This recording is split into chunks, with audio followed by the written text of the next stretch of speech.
21 साल में क्या किया, और दूसरी तरफ जो जेडीयू का उम्मीदवार है, मैं तुमको बता चुका हूं मोदी ने क्या क्या किया। CAA का कानून, ट्रिपल तलाक का कानून, बताओ ट्रिपल तलाक का कानून क्या सिर्फ एक समुदाय पर लागू होता, सब पर नहीं होता? क्या CAA का कानून सब पे लागू नहीं होता?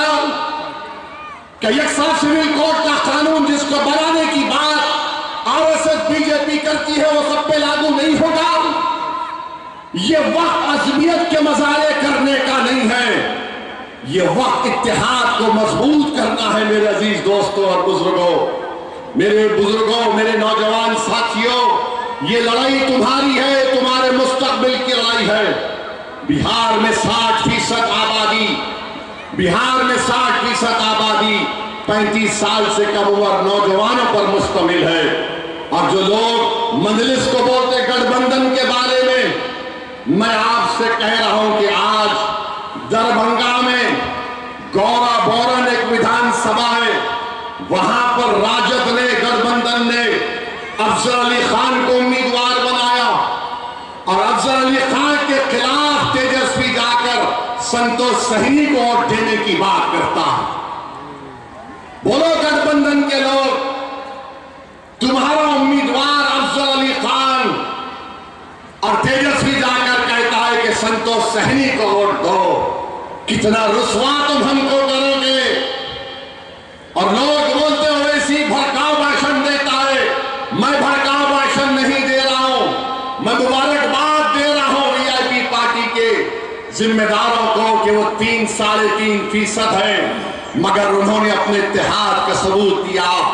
17% अल्पसंख्यक समाज मुसलमान है, बिहार में सबसे बड़ा समाज है, मगर आज आप देख लीजिए कि किसी के मुंह में जबान तो है मगर बोलने की जरूरत नहीं है, बोलने की जरूरत नहीं है। 17% है और तेजस्वी के बाजू बैठकर वीआईपी का लीडर कहता है कि अब की बार मल्लाह का बेटा उप मुख्यमंत्री बनेगा।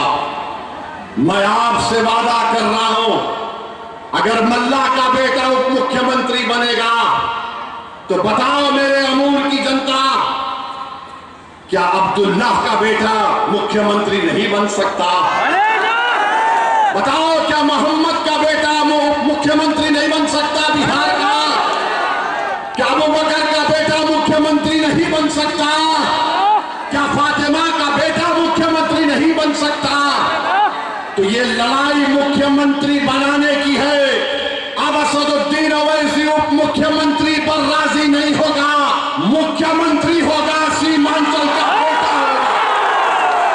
मुख्यमंत्री होगा तो सीमांचल का बेटा होगा, और सीमांचल से इंसाफ उसी वक्त होगा जब यहां का बेटा पटना के जालिमों के सामने कुर्सी डालकर पैर पे पैर रखकर बोलेगा, और बोल सीमांचल का इंसाफ तुझे करना है। ये ताकत आपको देना है, ये ताकत आपको अपने वोट के जरिए देना है। देंगे ताकत आप, वोट पड़ेगा, सीमांचल के नाम पर वोट देना है। इसीलिए आज आप देखते हैं कि बौखलाहट का शिकार होकर एक तरफ से मोदी और नीतीश कुमार, दूसरी तरफ से वो 30 साल के निकम्मे साहब, दोनों मिलकर ईमान के खिलाफ दो महाजों पर लड़ रहे। मैं एक तरफ कहूंगा, फिर से कह रहा हूं, मेरे भाई, अज़मियत का वक्त नहीं है, इत्तेहाद का वक्त है। याद रखो, तुम्हारी शनाख्त सुरजापुरी भी है, तुम्हारी शनाख्त तुलैया भी है, तुम्हारी शनाख्त शेरशाहवादी भी है। बराबर उस पर कायम रहो और फख्र से कहो। मगर याद रखो, जिंदगी में कैसे लम्हे भी आते जहां पर हमको ये बताना पड़ेगा। अगर कोई कहता है कि ओवैसी हैदराबाद से आया, मुझे आज किसी ने पूछा इसका क्या जवाब दे, मैंने कहा उसका एक ही जवाब दे भाई, तू उसको बोल हाँ हैदराबाद से आया, मगर मेरा उसका रिश्ता ये है, वो रिश्ता जिसको को रब्बे करीम ने कलमे की बुनियाद पर कायम किया जो खून के रिश्ते से बढ़कर है। मैं तुमको उसका वास्ता दे रहा हूं मेरे भाई, मैं तुमको उसका वास्ता दे रहा हूं मेरी मां और बहनों।